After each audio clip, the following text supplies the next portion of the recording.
Imagine failing at something 70% of the time and still being considered one of the best in your field at it. Well, that's exactly how it goes in Major League Baseball. Mike Trout, who is arguably the best player in baseball right now, and potentially one of, if not the best player of all time, has a career batting average of 305. That's roughly a 30% success rate. I think that just goes to show how incredibly hard it is. I'm Chris Pennell, and I'm going to walk you through the science behind what goes into hitting a baseball and what goes on in the mind of a batter when they're in the batter's box. I've been playing baseball for years, and I actually make a living off of analyzing certain aspects of sports, including baseball, so I feel like I have a decent grasp and am qualified to be able to explain this to you in some degree. Even if you're not big into baseball, this can at least be fascinating, the science behind it, and it can help develop a level of respect for what these players are able to do with their. Okay, so the first thing I wanted to do is try to put you into the batter's perspective or viewpoint, because it's hard to imagine or even try to experience it if you've never actually experienced it yourself. Now, this isn't the exact same thing because this is the umpire point of view, because the batter can't record and swing at the same time, but it's about as close as we're going to get. And this video is from Brewtown's Ballhawks YouTube channel, and it's just Garrett Cole's pitching umpire view. Now, Garrett Cole, he's one of the best in the business. He throws nearly 100 miles per hour, led the league in strikeouts last year, just signed a near $400 million contract with the New York Yankees. And yeah, he's pretty much the best in the business, won the Cy Young last year. So I'll just show you a quick clip of what it's like to see a fastball coming straight from Garrett Cole, and about almost the same perspective from the batter's box. So let me just press play. And yeah, simple as that. It's pretty much a blur, and there's not a lot of time to think about what's coming. So now at this point, we can probably go into the science of what goes into hitting a baseball.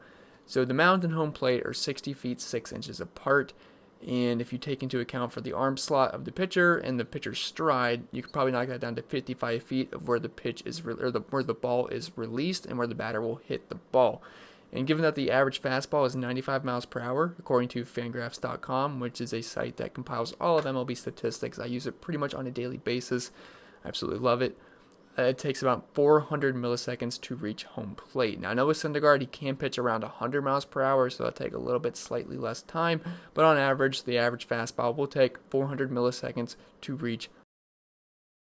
And just to put in perspective of how much a disadvantage the batter's actually at, Brainscape.com, which is a website that explains the physics behind baseball, they state that it takes 100 milliseconds for the brain to process an image, 25 milliseconds to send the brain the signal to swing the bat, and then 150 milliseconds to actually swing the bat.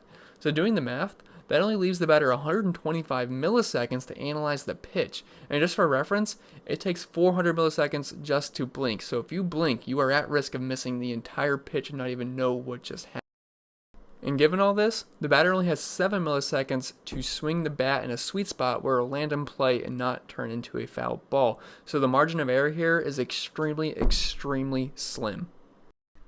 Now, for all this to be humanly possible, the batter must start a swinging motion before the pitch even leaves the pitcher's hand.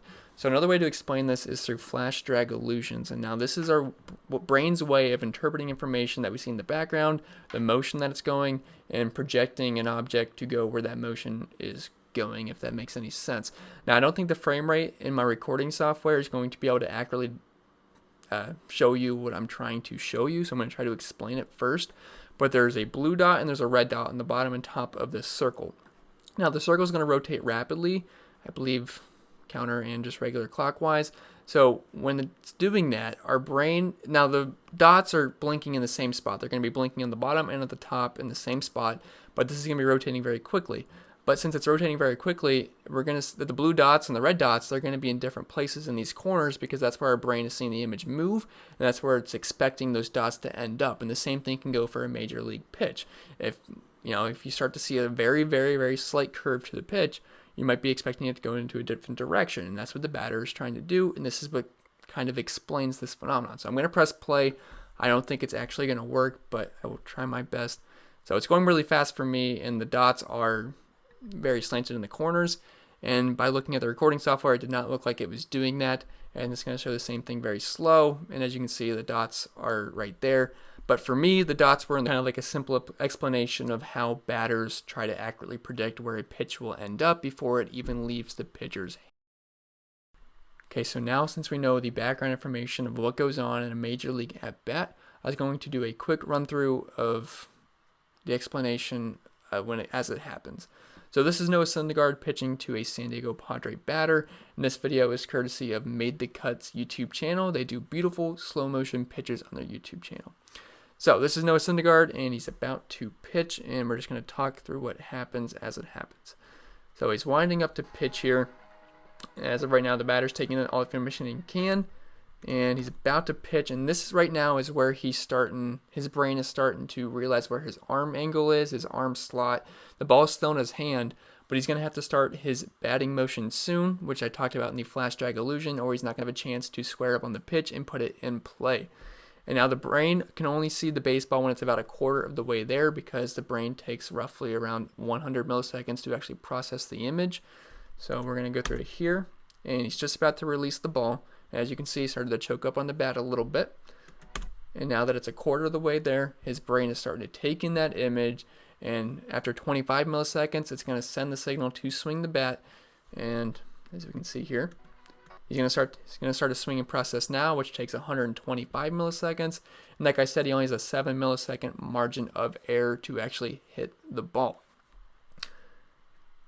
And there's that. And as you can see, he is going to whiff here, but the process remains the same. So all that happens in 400 milliseconds. It's in a blink of an eye, and it looks very simple when you're watching it, but there's a lot of stuff going on. There's a lot of neurons firing in your brain, and I actually think it's a very fascinating process, and I think you can develop a level of respect for these players and what they do, and the level of difficulty that they had to endure to perform at an elite level. So hope this video was enjoyable, and hopefully you've learned something, and hopefully you have a different perspective when you're watching sports and what goes on in the brain and all the science behind it, just as something as simple as a major league at bat. Thank you.